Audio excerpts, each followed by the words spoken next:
Yo nakama, selamat datang di Lifestyle Anime. One Piece Chapter 1018 sudah rilis versi bajak lautnya. Namun saat ini masih dalam bahasa Arara Ike Kimochi.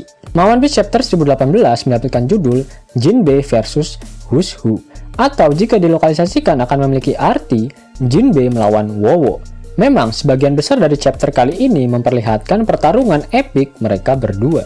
One Piece Chapter 1018 kembali mendapatkan jatah cover page, di mana Oda menggambarkan ulti dan page one yang sedang berada di dalam ruangan yang penuh dengan mainan dinosaurus. Mainan-mainan tersebut merepresentasikan seluruh buah iblis yang dimakan oleh punggawa bajak laut kebun binatang, seperti naga, pteranodon, brachiosaurus, mamut, dan lain-lain. Ulti terlihat melepaskan topi yang dikenakan oleh Pejuan, sedangkan Pejuan tengah asyik membaca buku ensiklopedia dinosaurus. One Piece Chapter 1018 diawali dengan memperlihatkan kondisi di panggung utama kastil. Sebanyak 300 gifter dan headliner telah berkhianat pada Kaido. Selain itu, diperlihatkan beberapa headliner seperti Hamlet yang tengah menghajar para kroconya Kaido. Beberapa kroconya Kaido saat ini menjadikan Otama sebagai target utama mereka, karena mereka menyadari jika kekuatan bocah ingusan itulah yang menyebabkan semua kekacauan ini. Nami dan Usopp dengan Otama yang saat ini berada di ketiaknya Usopp mencoba untuk melarikan diri. Namun ketika para kroconya Kaido hampir menangkap mereka, Daifugo muncul dan berhasil mengalahkan mereka. Speed pun juga muncul untuk melindungi tuannya, Otama. Lalu Nami dan Otama naik ke atas punggung mulus milik Speed, sedangkan Usopp berlari di belakangnya sambil meminta untuk dapat naik juga di atas punggung Speed.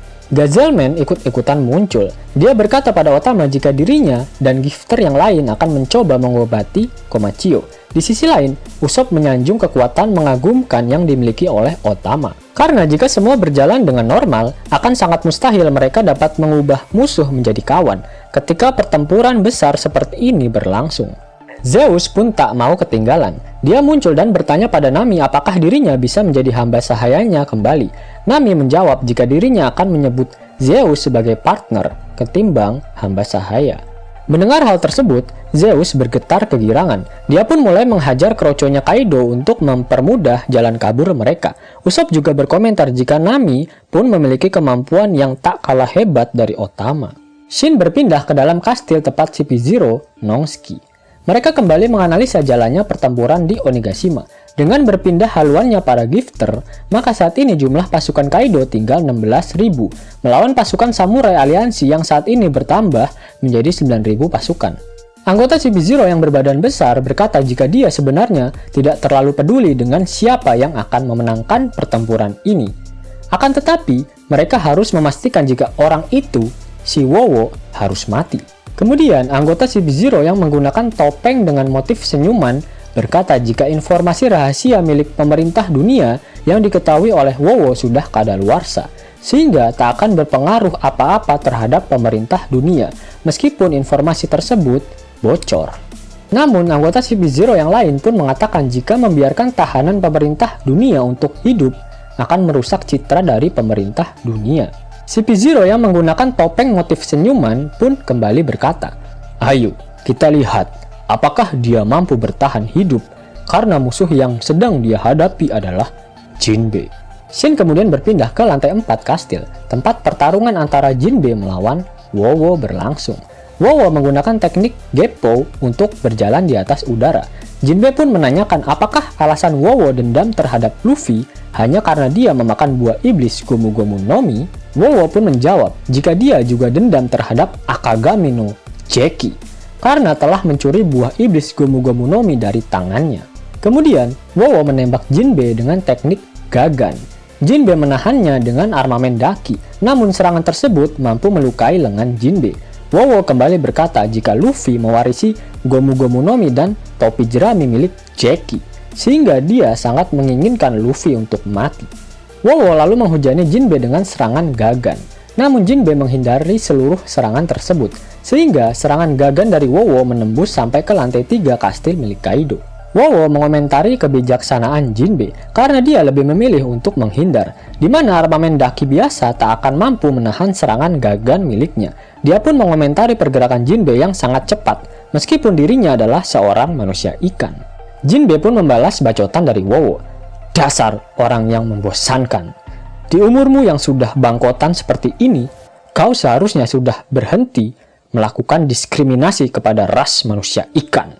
Wowo kemudian menggunakan teknik Tekkai dan menyerang Jinbe menggunakan teknik Fang Flash, dan akhirnya berbenturan dengan armamen daki milik Jinbe. Akan tetapi serangan Wowo sangatlah kuat dan membuat Jinbe terdorong beberapa meter ke belakang.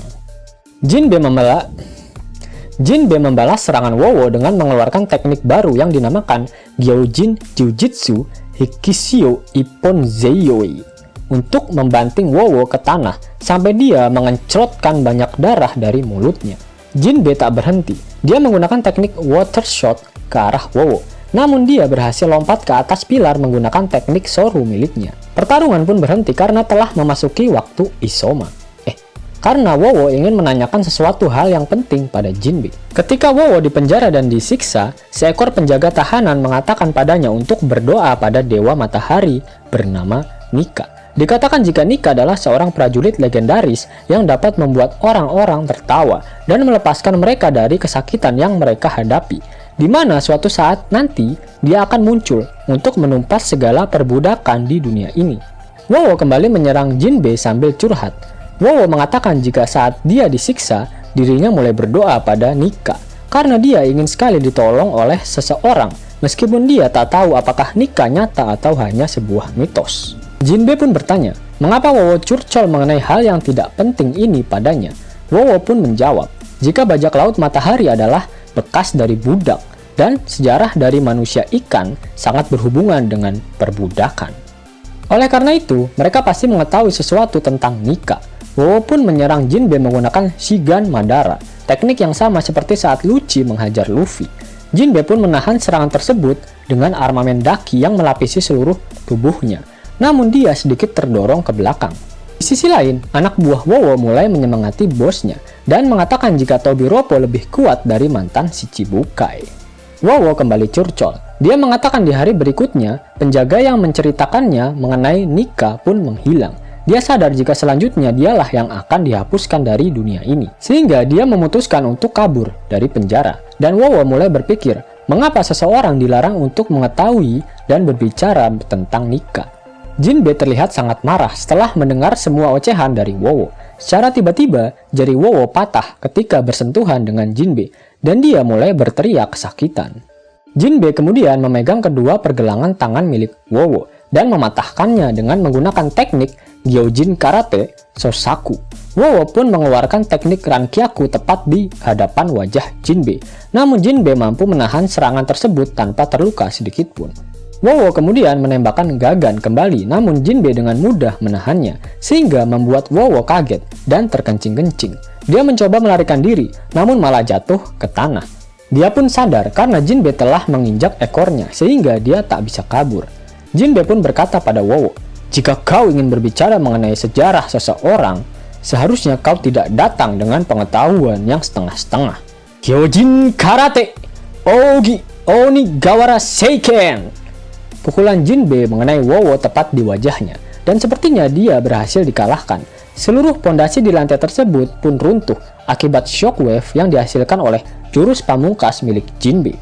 Di akhir chapter, Oda Sensei tidak lupa menyisipkan kata-kata mutiaranya. Itu artinya minggu depan, One Piece libur. Yos nakama, itulah rangkuman dari manga One Piece chapter 1018. Jika nakama menyukai video ini, jangan lupa klik like, share, dan subscribe channel ini ya, agar nakama semua tak ketinggalan info menarik seputar One Piece. Arigato.